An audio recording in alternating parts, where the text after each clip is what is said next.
Well, the engine is actually seems to be pretty good. We think it does have a stuck valve, and we're hoping that with just the good old Italian tune-up, just a hard run, it'll free it up. The interest in series Land Rovers seems to only be growing, with companies popping up around the world almost on a weekly basis, either restoring, repairing, converting to EV, or manufacturing new parts for them.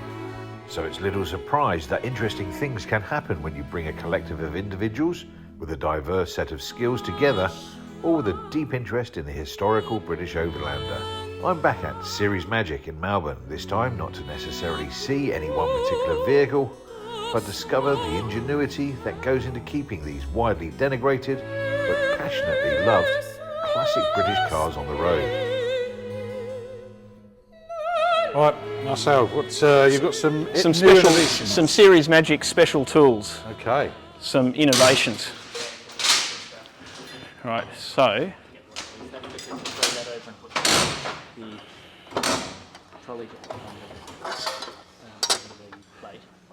this is a special tool we made to tell whether the brake shoes have been manufactured well and whether they conform to the dimensions that they need to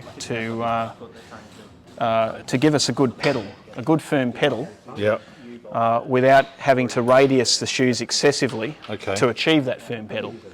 Now this is a good old one, and you can see here it used to have the lining riveted on. That would have been an asbestos lining. Right, okay. And that's been relined with more modern lining that's not as hazardous. And this is what we're using as our template for a dimensionally nominal one. Right, okay. So it fits this curve very nicely, and we've machined this to be at the nominal specification of the pivot on the brake backing plate. Right, okay. So, and we can see that this is we've got this very nice fit to this curve. Yeah. But if we put this is another one that we took off a customer car. I'll push you around this way. Yeah. There Like that. This is one that we took off a customer car. Yeah. And you can see that there's a gap there. There's a gap just here. Yeah, yeah.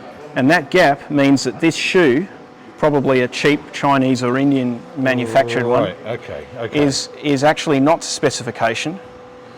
And you can see also the gap at this end here. Yeah. That gap there means that this will never be able to get a good pedal and longevity out of this shoe.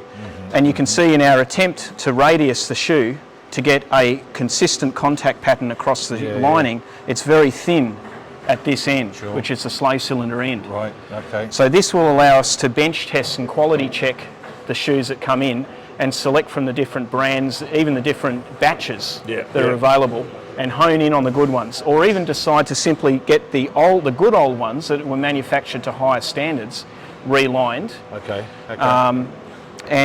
So that's one of the little. Do you think so? The original stuff coming from factory, they'd all be pretty much on spec and whatever they fit to that, or could there be anomalies coming out of the factory as well? We generally find that in the good old days, things manufactured in the UK to Land Rover's quality standards are of a good quality. Right. Okay.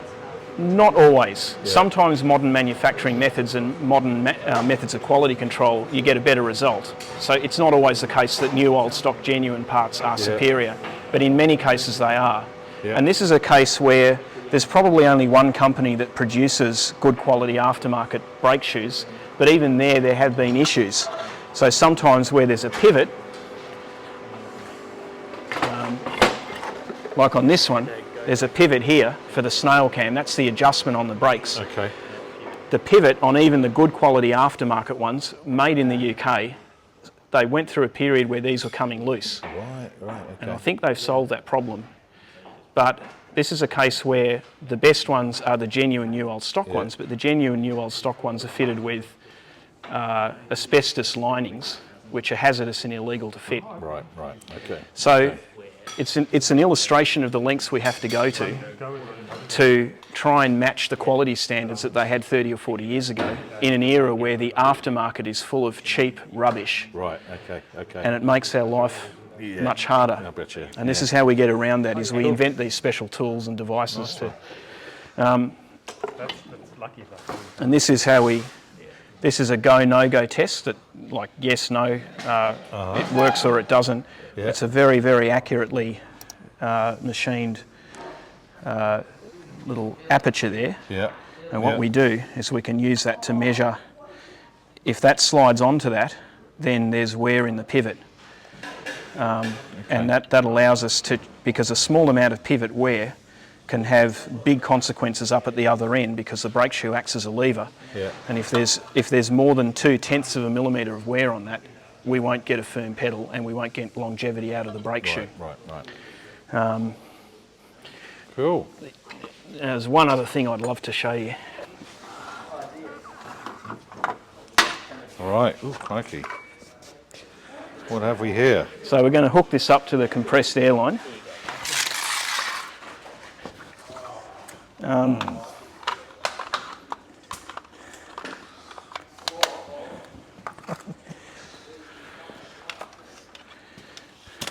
It's like Inspector So Gadget. Felix isn't invented he? this. He's Inspector always Gadget. inventing. Hey! So this With quite a bit of force.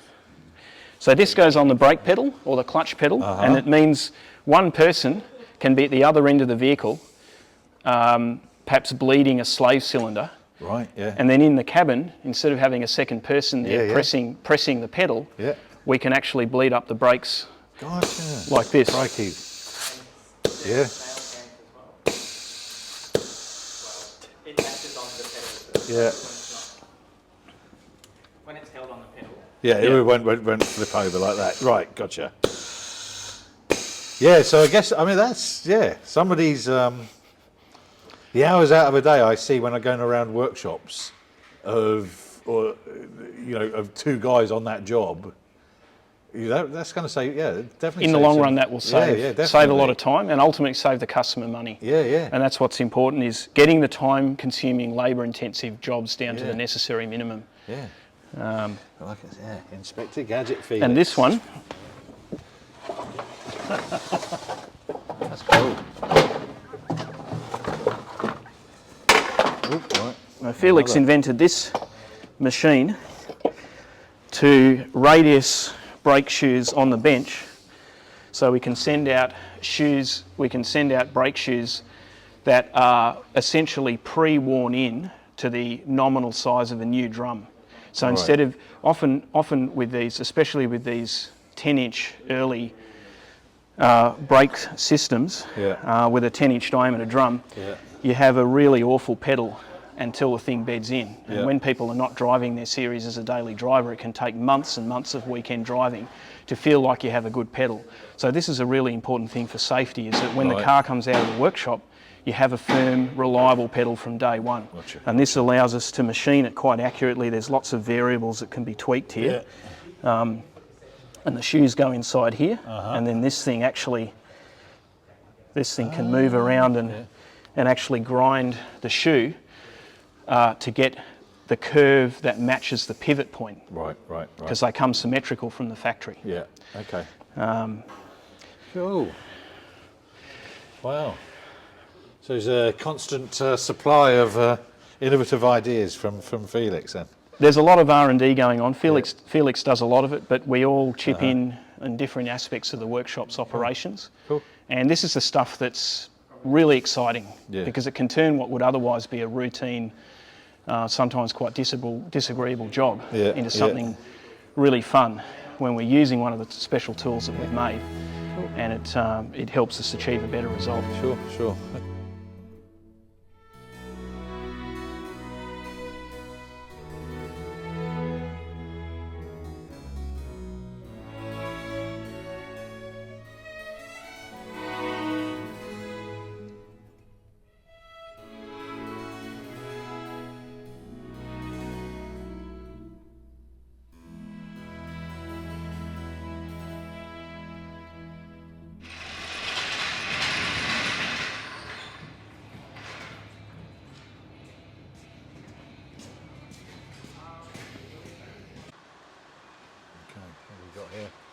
All right, so what we have here is engines in various stages of dismantling and reconditioning.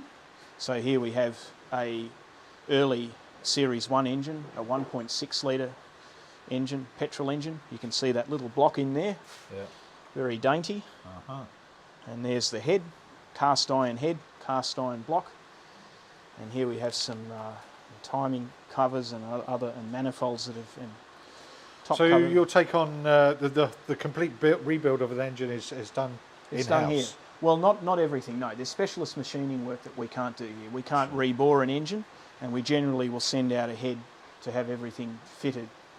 But what we do is we pull it out of the car, we clean it, we strip it down, we examine the parts for wear, we then assess what replacement parts are needed. We send off certain parts of the engine, such as the block, crankshaft, off to get specialist machining work done. We get that back and we put it all back together, and then we test run the engine. So we do most of it in-house. Wonderful. Okay, do you want to show us about what have you got? Yeah. Okay, so first over here, this is an industrial parts washer. Land Rovers are very dirty. They tend to be very greasy. It's a new piece since when I first came across you. It's pretty new in there. No, this has been here from the beginning. You might have missed that. With the lid down, you might not have noticed that. But this thing, basically this turntable turns around, and we can crane an entire engine here, or even 2 engines, 4 gearboxes. We close the lid. There's solar panels on the roof, which keeps the power costs down, and this thing heats up to about 80 degrees C and about 600 psi from all of these jets. And after half an hour in that and a slightly caustic solution, everything comes out pretty clean. So we're very happy with this machine. A big upfront investment, but it saved us hours and hours of tedious hand scrubbing. And usually you'd see this, mining companies have them. Your average small workshop doesn't, but for us it's an absolute lifesaver. Sure. We can turn a day's hard yakka into half an hour in there.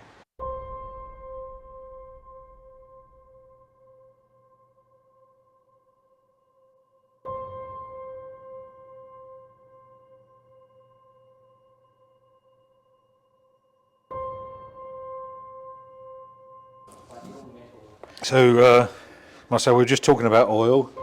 This one's dropping a ton of oil from several places. So that Tell will us need. about this one. This is lovely patina on this one. Absolutely. And we've got some old decals in there as well. What's this? Yeah. So the lettering here is, you can just make it out in good light, but it says PD Pastoral Company. So I googled this when I bought this car, and it turned out I was talking to a 4th generation cattle farmer up in northern New South Wales, up near Armidale. Yeah. And he said, oh, my uncle was really into his Land Rovers. They had several of them. And I offered to do it up and sell it back to him, but because of all the floods and droughts and all the, and putting money into restoring the historic homestead, he politely declined to the offer. Yeah. So I sold it to a young fellow who did some work himself, and then it's back here for us to do some of the trickier things. But the aim is to get this back on the road, and so this is a 1960 Series 2. Series 2, right. Okay. Not 2A. Yeah. So it's got the distinctive features of the Series 2. He's put a new hood on, new canvas on. He's put a new canvas on and nice new seats. Yeah, he spent a few bob, hasn't he? Yeah. Wow. But this is a beautiful, farm fresh, unmolested example. Yeah. With you can see the deterioration of the rubber seals and so on. Yeah. But there's not too much structural rust on this. There are some rust issues, but they're relatively minor. Yeah. And we're doing a mechanical overhaul with the aim to help him get it to roadworthy. And then it'll be a recreational weekender. Yeah. Spectacular looking. I love the. It is really beautiful. Yeah. You can see these very original New South Wales number plates that have sort of had somebody's painted yellow over them. And here, the original 2.25 litre petrol engine. Much work to get that up to, running well. Yeah, we've done a bunch of work. We've still got a bit to go. Right. We've made a few dismal discoveries. All right. Okay. But it's a real pleasure to work on because it is a thing of beauty. You know, this is a canvas that history has etched into. Absolutely. And we're just going to work on it in stages, and then I think the end result will justify the time and effort and the money. So yeah, tell me a little bit about the engine issues you've encountered on this. Well, the engine is actually seems to be pretty good. We think it does have a stuck valve, and we're hoping that with just the good old Italian tune-up, just a hard run, it'll free it up. It's got good compression on all but one cylinder, so we're hopeful it doesn't need a major engine overhaul. But we did replace the thermostat, which was very old and crusty, and we rebuilt the water pump, and we fitted a new radiator, which was on its last legs. It has a Holden carburettor, which was a common swap out. Works reasonably well, so it's not entirely original, but it is very period correct. Just part of its history, part of its story. Part of its story. Part of the Australian story as well, isn't it? Yeah, absolutely. Because Holden engine transplants were quite common because they were more powerful, parts were plentiful, and there were many more mechanics who could work on the Holden engines than on the Land Rover ones. But the JDM influence here, is it? Yeah, there's. Well, shan't say the other name. Might upset a few people. That's right. That's right. Look at those. That's so cool. Yeah, it is a beautiful example. And you can see these individual wiper motors. So back in the day, it was considered a luxury for the passenger to have a windscreen wiper. It was sort of an optional extra. But we're hoping that this wiper motor can be reconditioned. Right. Because it's a beautiful original. Inside there, it's like a Swiss watch. They don't make them like that anymore. You got the man in-house to do that? Yes, we can do that. We have a qualified auto electrician, and we have Felix, who's very inventive in finding solutions to tricky mechanical and electrical problems. So between the two of them, we'll get that going. That's a new canvas. Yes, that's a new canvas. Soft tops were a factory option. That's Australian? Is the company making that, or has it come over from? I'm not certain, but I think that's from the UK. Right, okay. That's probably an Exmoor trim one. Right, okay. Which is UK. Exmoor, right, that's where the seats are from, isn't it, Exmoor? Yeah, I just saw the badge. I think so, yes, yep. Cool, all right, mate, well, thank you for your time again. Always a pleasure. Keep up the good work. Yeah, thank you. Cheers, buddy. Thank you.